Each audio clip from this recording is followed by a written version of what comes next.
मित्रों, जय माता दी। मैं ज्योतिषाचार्य पंडित चंद्रमोहन शुक्ला आप सभी का अपने YouTube चैनल ज्योतिष ज्ञान विचार पर बहुत बहुत स्वागत करता हूं।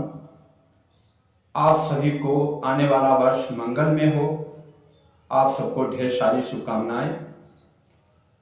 और इसी के साथ आज हम अपने इस वार्षिक राशिफल के कार्यक्रम में वर्ष 2024 का राशिफल लेकर आए हैं, जो वृषभ राशि के जातकों के लिए होगा।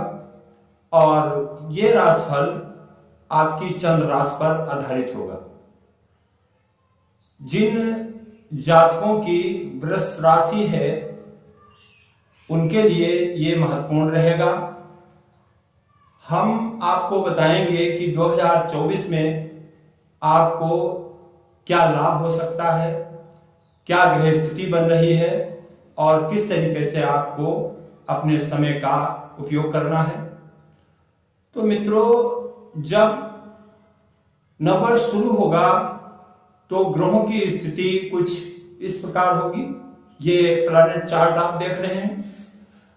आपकी जो राशि कुंडली बनेगी उसमें देवगुरु बृहस्पति का गोचर वर्ष के प्रारंभ में द्वादश भाव में होगा और मेष राशि पर देवगुरु गोचर कर रहे हैं। शनि देव का गोचर आपकी राशि कुंडली में दसवें भाव में कुंभ राशि पर हो रहा है। वहीं राहु का गोचर आपके एकादश भाव में मीन राशि पर हो रहा है और केतु देव षष्ठम भाव में गोचर कर रहे हैं। तो ये ग्रहों की स्थिति है। अन्य ग्रह सूर्य, चंद्रमा इत्यादि ये शीघ्रगामी होते हैं। ये बहुत जल्दी जल्दी राशियां परिवर्तित करते हैं। इसलिए वार्षिक राशिफल पर इन चार ग्रहों का ही पूरा प्रभाव पड़ता है। हम उनके बारे में आपको बताएंगे। आप लोग अंत तक हमारा वीडियो देखें, हमारे चैनल को सब्सक्राइब करें, वीडियो को लाइक और शेयर करें। मित्रों, सबसे पहले नजर डालते हैं देवगुरु बृहस्पति की स्थिति पर। देवगुरु बृहस्पति द्वादश भाव में है और आपकी चंद्र कुंडली में वो अष्टम भाव के स्वामी है। तो अष्टम भाव के स्वामी होकर द्वादश भाव में वो 30 अप्रैल 2024 तक गोचर करेंगे। ये विपरीत राजयोग बनाएंगे। विपरीत राजयोग का मतलब होता है कि आपको उपलब्धियां तो मिलेंगी, आपके कार्य तो बनेंगे, लेकिन आपको संघर्ष और परिश्रम भी अधिक करना पड़ेगा। देवगुरु बृहस्पति की दृष्टि आपके चतुर्थ भाव पर पड़ रही है, आपके षष्ठम भाव पर पड़ रही है और आपके अष्टम भाव पर देवगुरु बृहस्पति की दृष्टि पड़ रही है। तो आपको भूमि भवन वाहन का लाभ होगा, घर में मांगलिक कार्यों का आयोजन होगा, आप कोई नया वाहन खरीद सकते हैं। अगर आप कोई ऋण लेना चाहते हैं तो उसकी स्वीकृति आपको शीघ्र ही मिल जाएगी। अगर आपने कोई पहले ऋण ले रखा है उसका भुगतान होने की स्थिति बनेगी और आपके लिए देवगुरु बृहस्पति का आशीर्वाद मिलता रहेगा। देवगुरु बृहस्पति की दृष्टि छठे भाव पर होने से अगर आपका कोई मामला कोर्ट कचहरी में है तो उसमें समझौता होने की स्थितियां बनेंगी। शत्रु जो है वो संधि कर लेंगे और आपकी उलझने कम हो जाएंगी। तो देवगुरु बृहस्पति की स्थिति आपके लिए लाभकारी रहेगी। द्वादश भाव चूंकि विदेश का होता है तो ऐसे जातक जो विदेश यात्रा का विचार बना रहे हैं उन्हें विदेश जाने का अवसर भी मिल सकता है, या जिन लोगों का कारोबार विदेश से है उनके कारोबार में वृद्धि का योग बनेगा। 30 अप्रैल के बाद जब देवगुरु बृहस्पति आपके लग्न में आ जाएंगे वृष राशि पर, तब और भी अच्छी स्थिति बनेगी।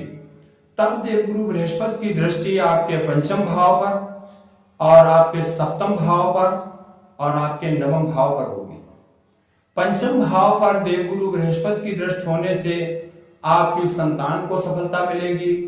जिन लोगों के संतान नहीं है उन्हें संतान प्राप्ति का योग बन सकता है। जो लोग अभी तक प्रेम प्यार में हैं उनके रिश्ते प्रगाढ़ हो सकते हैं। अगर उनके बीच अभी तक कोई मतभेद था वो मतभेद दूर हो सकता है। सप्तम भाव जीवन साथी का होता है और कारोबार व्यापार का होता है। 30 अप्रैल के बाद जब देवगुरु बृहस्पति लग्न में गोचर करेंगे और उनकी दृष्टि आपके सप्तम भाव पर पड़ेगी, तो मित्रों आपके जीवन साथी के लिए बहुत ही सुंदर स्थिति बनेगी। अगर उनका स्वास्थ्य अभी तक खराब था तो वो ठीक हो जाएगा और आप दोनों के बीच अच्छा तालमेल बनेगा। कारोबार व्यापार की उन्नति का मार्ग प्रशस्त होगा।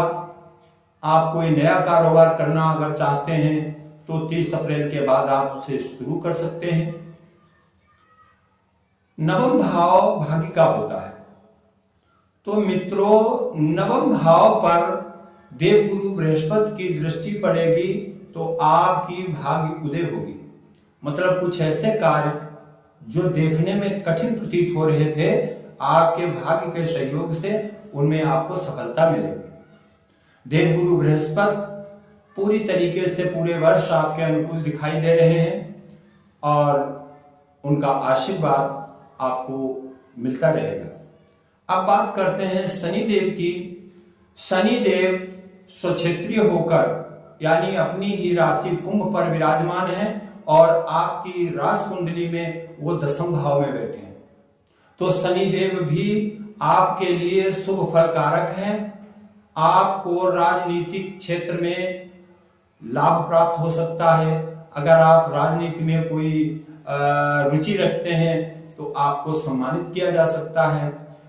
कर्मचारी लोग जो नौकरी करते हैं उनके कारोबार और करियर में मजबूती आएगी और जो उनके बॉस वगैरह हैं, सीनियर अधिकारी हैं, उनका पूरा समर्थन और सहयोग उनको मिलता रहेगा।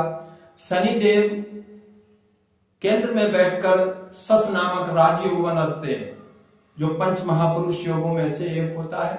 तो राजनीतिक क्षेत्र में विशेष सफलता इस वर्ष आपको मिलती हुई दिखाई दे रही है। इस समय का आप लाभ उठाएं।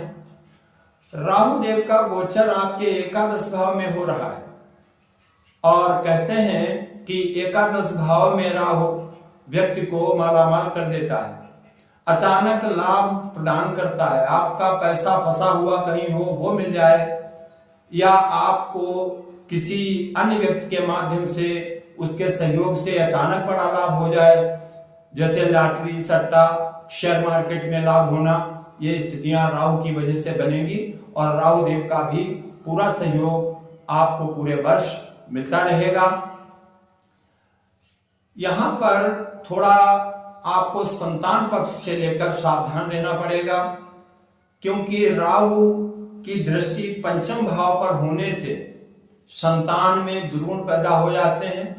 संतान का झुकाव व्यसनों की तरफ हो जाता है और उनके खर्चे बढ़ जाते हैं और इस वजह से कई बार माता पिता को कठिनाइयों का सामना करना पड़ता है। आपकी चंद्र कुंडली में केतु पंचम भाव में है तो केतु पूज्य है। केतु का काम होता है किसी चीज को सिंक करना, तो पंचम भाव में केतु है तो संतान के लिए समस्या खड़ी करेंगे, उसके कामों में विघ्न डालेंगे। अगर प्रेमी जोड़े हैं तो उनके बीच मनमुटाव पैदा कर सकते हैं।